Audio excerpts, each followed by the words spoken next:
자, 제가 금방 들어온다 그랬죠? 금방 들어왔어요. 자, 이번에는 균형을 변화시키는 네 가지 규칙. 자, 얘는 일단 내가 당부하고자 하는 게 균형을 변화시키는 네 가지 규칙이란 용어도 일단 익숙치 않아요. 자, 그게 바로 요 놈이죠. 우리가 항상 경제학 책에서는 그래프로 이걸 해석하죠. 수요의 증가, 감소의 경우에 균형 가격이 어떻게 되고 균형 거래량이 어떻게 됩니까? 자, 포인트는 이 네 가지 규칙은 내가 수험서에서는 네 가지 규칙이라고 하지 않더라고요. 그냥 균형의 변화 또는 균형의 변화 요렇게만 쓰는 것 같네요. 제가 요새 경제학 책을 수험서를 본 지가 너무 오래돼서. 자, 아무튼 이 균형을 변화시키는 이 네 가지 규칙은 이 균형의 변화를 정리한 건데 중요한 포인트는 그래프를 그려서 찾는 게 아니라는 거죠. 항상 이 네 가지 규칙은 시장을 예측하기 위해서 가장 기본적으로 암기하고 있어야 될 사항이에요. 즉 우리가 수학을 하려면 기본적으로 구구법이란 걸 들고 오잖아요. 왜? 수학을 보다 편리하게 하기 위해서 바로 그거와 똑같은 역할을 하는 거예요. 이 네 가지 규칙은 시장을 분석하기 위해서 반드시 들고 다녀야 될 암기사항인 거죠. 자, 그런데 중요한 포인트가 있어요. 야, 그래프로 하지 말고 요 문구를 통해서 해석을 해보면 일단 균형 거래량을 보면요. 요 수요의 증가, 수요의 감소, 공급의 증가, 공급의 감소가 그대로 여기에 있다고. 증가, 감소, 증가, 감소. 왜? 수요의 증가는 소비량의 증가야. 그러니까 소비량이 늘었다는 건 거래가 늘었다는 뜻이겠죠. 그래서 증가 똑같은 거예요. 공급의 증가는 더 팔고자 하는 거예요. 더 팔고자 한다면 거래가 하나라도 더 되는 거예요. 수요든 공급이든 늘면 거래량은 늘어나는 거고 수요든 공급이든 줄어들면 거래량은 줄어드는 거예요. 그래서 우리가 항상 염두에 둬야 될 건 항상 초보자들은 요 가격을 부지런히 암기하죠. 가격은 대부분 소비자의 행동을 따라갑니다. 자, 공급자가 재화를 1,000만 원 주세요. 이건 공급자의 제시 가격이잖아요. 결국 가격은 뭐에 의해서 결정되냐? 공급자가 단순히 가격을 제시한 걸로 끝나는 게 아니라 소비자가 그걸 받아들였을 때 가격은 결정이 되는 거예요. 실무적으로. 그래서 소비자의 행동을 가격은 따라가요. 그래서 소비가 늘면 가격은 오르는 거고 소비가 줄면 가격은 떨어지는 거고 그러나 공급이 늘면 물건이 넘쳐나는 거니까 가격은 하락하고 공급이 감소하면 가격은 상승하는 것이죠. 이건 필수적으로 암기해 줘야죠. 자, 그럼 보자고요. 자, 공급이 불변입니다. 공급은 변화가 없고 수요가 감소했어요. 그리고 지금 균형을 묻고 있잖아요. 정말 땡큐한 문제죠. 자, 그러면 우리가 아직 이게 네 가지 규칙이 암기가 안 됐다면 항상 양이 쉽다고. 수요가 감소합니다. 양은 감소해야죠. 그리고 수요가 감소했으니까 가격은 아이고 하락해야지 네가 왜 상승하고 그러니 이렇게 돼야죠. 그 다음에 균형 상태인 시장에서 건축 원자재 가격이 하락했습니다. 자, 요거 잘 보죠.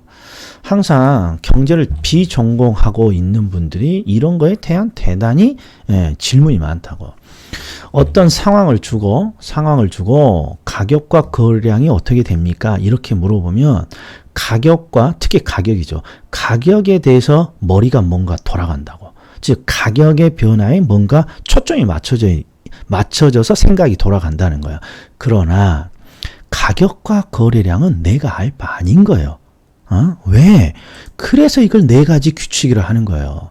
항상 가격과 거래량은 뭐가 결정이 되면 자연스럽게 결정이 되나요? 수요가 느냐 주냐만 결정이 되면 규칙으로 결정이 되는 거예요. 가격과 거래량은. 그 다음에 공급의 증가 감소가 결정이 되면 가격과 거래량은 규칙으로 결정이 되는 거고. 그러니까 이런 지문이 나오면 가격을 먼저 생각하는 게 아니라 건축 원자재 가격이 하락했어요. 건축이니까 공급축 요인이겠죠. 공급에 영향을 줄 거 아니에요. 그리고 건축 원자재 가격이 하락했으니까 공급자는 땡큐 하면서 공급을 늘리겠죠. 그럼 우리가 할 건 다 한 거예요. 우리는 공급의 증가만 결정해 주면 되는 거예요. 그러면 가격은 네 가지 규칙으로 공급이 늘었으니까 거래는 늘어야죠. 증가하니까. 그리고 그 균형 가격은 하락해야 되는 거고 공급이 증가했으니까. 이거 주의하셔. 이 문제는 쉬우니까 금방 질문이 없지만 조금 어려운 상황이 나오면 반드시 질문 준다고. 왜 가격이 이럽니까?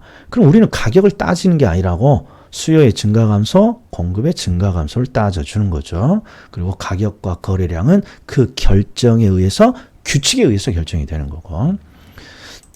자, 3번 수요가 불변이고 공급이 늡니다. 그러면 가격은 하락하고요. 거래량은 증가합니다. 아이고 쉽네. 자, 이번에 모두 증가하는 경우에요. 이런 걸 우리는 뭐라 그러냐? 동시에라고 해요. 동시에. 자, 4번 봐요. 수요와 공급이 모두 증가했으니까 수요도 증가하고 공급도 증가했다는 뜻이에요. 그러면 시장이 수요가 늘었다는 건 소비자의 행동도 바뀌고 공급자의 행동도 동시에 바뀌었습니다. 이런 뜻이 수요의 증가와 공급의 증가가 동시에 바뀌는 거예요. 그럼 보자고요. 그래프를 그리지 말고 자, 거래량부터 확인해 보자고요. 수요의 증가니까 거래량을 늘리고 공급의 증가도 거래량을 늘리잖아요. 그러면 결론은 어떻게 됩니까? 거래량은 반드시 1000% 증가하겠구만. 소비자도 거래를 늘리려고 하고 공급자도 거래를 늘리려고 하니까요. 그럼 딱 결정이 되는 거예요. 이게 네 가지 규칙이 암기하고 있으면. 근데 이번에는 수요가 증가합니다. 그러면 가격은 상승하죠. 공급이 증가합니다. 그러면 가격은 하락하고. 그러면 가격은 어떻게 되는 거야? 알 수 없는 거예요. 그래서 정답이 수요와 공급이 모두 증가합니다. 그러면 거래량은 반드시 증가하지만 가격의 변화는 알 수 없다. 이렇게 부르는 거예요. 왜? 소비자들은 가격을 올리는 쪽으로 행동을 하지만 공급자는 가격을 떨어지는 쪽으로 행동을 하기 때문이죠. 그런데 만약에 5번을 보시죠. 만약에 얘도 역시 수요의 증가, 공급의 증가가 동시에 바뀐 거죠. 표현은 다르지만. 그런데 요런 걸 줬다고. 요런 걸. 큰 경우. 요런 걸 우리 경제학에서 뭐라 그럽니까? 그러면 변화의 폭이라고 합니다. 변화의 폭. 그러니까 수요와 공급이 동시에 늘었는데 누가 더 많이 변화가 일어났습니까? 했더니 지금 수요의 증가가 크게 변했다고 돼 있잖아요. 그러면 시장은 누가 결정하는 거야? 그렇죠. 소비자도 행동을 바뀌고 공급자도 행동을 바꿨는데 소비자의 행동이 더 크게 바뀌었어요. 그러면 소비자 행동을 따라가겠지. 그 다음에 공급자의 행동이 더 크게 변화됐어요. 그러면 공급자의 행동을 따라가는 거죠. 그러니까 5번 문제는 쉬운 문제예요. 왜? 수요의 증가가 큰 경우니까 결국 시장은 수요의 증가라는 행동이 시장을 결정하는 거예요. 그래서 가격은 상승하고요. 거래량은 증가합니다. 이렇게 되어 있는 거예요. 자, 그러면 다시 4번을 봐요. 수요와 공급이 모두 증가합니다. 그러면 거래량은 반드시 증가하죠. 둘 다 증가니까. 근데 가격은 알 수 없다고. 그런데 만약에 밑에 표에서 수요의 증가가 더 크게 일어나요. 그러면 소비자를 따라서 가격은 오르는 거고, 공급의 증가가 더 커요. 그러면 공급자의 행동을 따라 가격은 하락하겠죠.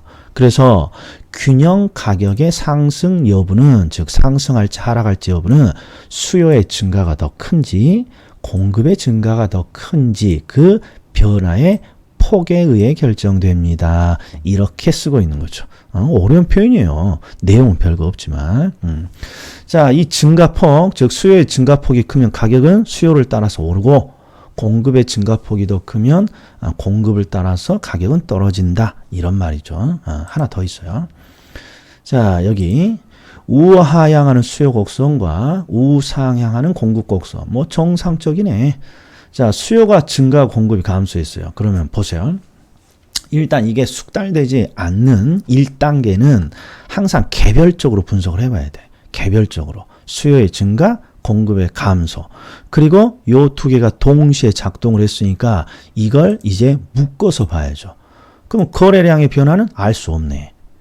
가격의 변화는 확실히 상승하고 둘 다 올리니까. 그렇잖아요. 이렇게 바로 이게 1단계야.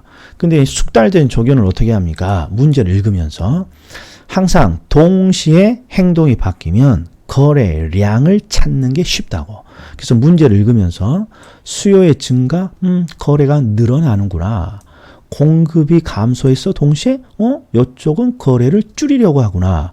한쪽은 거래를 늘리고 한쪽은 거래를 줄이려고 하니까 거래량의 변화는 알 수 없구나. 이게 바로 나와야 된다고.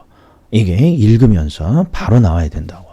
그러면 가격은 어떻게 되나요? 수요가 늘면 가격은 올라가고 공급이 감소해도 가격은 올라가니까 가격은 1000% 상승하는군요. 그러니까 옳은 지문이군요. 이렇게 시험을 풀어야죠.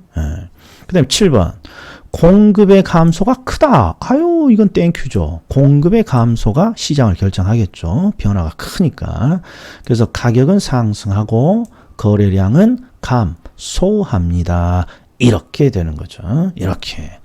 자, 두 번째. 오늘 경제론을 다 해석할 테니까 조금 있다가 또 봅시다.